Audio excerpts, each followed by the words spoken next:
सत श्री अकाल, welcome to Bluebird. यदि आप जॉब कर रहे हैं और आपकी सैलरी कैश में आती है तो आपके लिए एक क्वेश्चन रहता है हमेशा कि यदि हमें सैलरी कैश में मिल रही है तो क्या हमें वीज़ा मिल सकता है किसी कंट्री का या नहीं।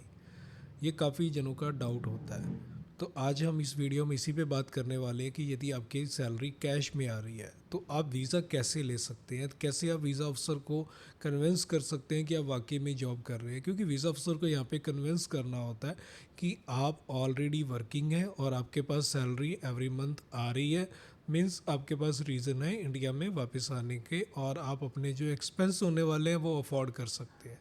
यदि ये सब आप प्रूव कर देते हैं तो उसके बाद वीज़ा के चांस जो है आपके अपने आप बढ़ जाते हैं और वहाँ पे कैश हैंड सैलरी का इतना इशू नहीं रहता। सबसे पहली बात, जो कंट्री ट्रेंडिंग में चल रही होती है उन कंट्रीज़ में ये चीज़ें बहुत कम देखी जाती है। फॉर एग्ज़ाम्पल हम बात करें जैसे साउथ कोरिया में जब वीज़ा स्टार्ट हुए थे कोविड के बाद, उस टाइम बहुत इजी वीज़ा आ रहे थे। यानी कि उस टाइम पे वो बहुत ईजिली वीज़ा दे रहे थे, चाहे वीक प्रोफाइल थी तो कैश एंड सैलरी वालों ने बहुत ईजी वीज़ा लिए।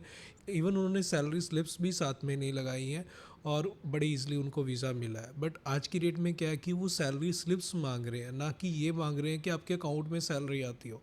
आपके पास सैलरी स्लिप्स होनी चाहिए। आपको 1 साल की सैलरी स्लिप्स देनी है, चाहे वो कैश में आपकी सैलरी आ रही है तब भी ओके, वीज़ा आपका निकल सकता है साउथ कोरिया में भी। सेकंड जो चीज़ है, उसके बाद आपने अपडेट देखी थी न्यूजीलैंड में जब वहाँ पे वीज़ास बहुत आ रहे थे।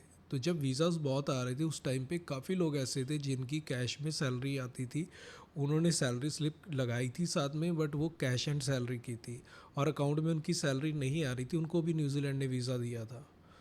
और आज की बात करें तो कनाडा में सेम चल रहा है। कनाडा में भी आपकी सैलरी कैश में आ रही है और आपके अकाउंट में सैलरी नहीं आ रही है तो उसका प्रूफ नहीं है, तो आप सैलरी स्लिप्स लगाते हो तो वीज़ा इजीली आ जाता है।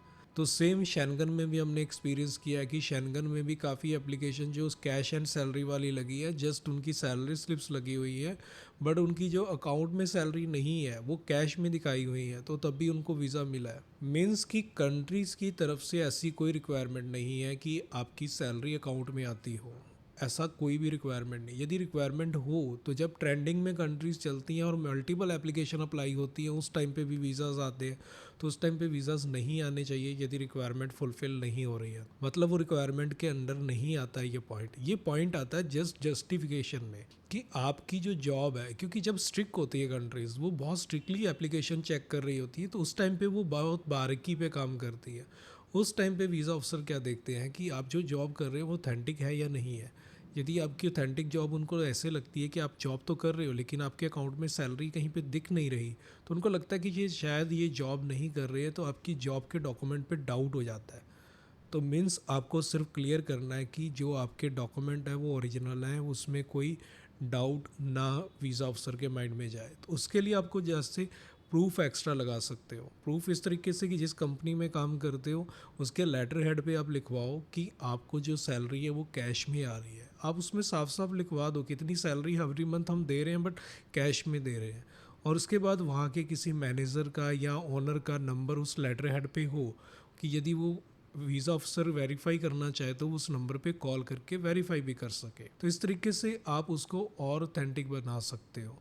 आप अपने कवर लेटर में मेंशन करें कि आपकी सैलरी जो है वो कैश में आ रही है, कि जिससे वीज़ा ऑफिसर को लगे कि ये हाइड नहीं करना चाहते हमसे ये इन्फॉर्मेशन, ये खुद बता रहे हैं, यानी कि ये ऑथेंटिक पर्सन है। क्योंकि जब हाइड करने की कोशिश करते हैं और हम उसको वीज़ा अफसर को बताते नहीं हैं, फिर वीज़ा अफसर को हमारी एप्लीकेशन पे ज़्यादा डाउट होता है और इस केस में वहाँ पे वीज़ा रिफ्यूज़ल्स ज़्यादा आते हैं। तो यदि आपकी सैलरी कैश में आ रही है तो इन चीज़ों का ध्यान रख के अपनी एप्लीकेशन करेंगे, आप सही तरीके से वीज़ा अफसर के सामने उसको जस्टिफाई करेंगे तो आपको इसकी वजह से वीज़ा रिफ्यूज़ल नहीं देखने को मिलेगी।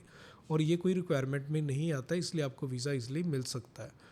तो उम्मीद करते हैं आपके जो क्वेश्चंस हैं उनके आंसर आपको मिले होंगे। तो मिलते हैं फिर एक नई वीडियो में नई इन्फॉर्मेशन के साथ। और चैनल सब्सक्राइब नहीं किया तो प्लीज़ सब्सक्राइब ज़रूर कर दें।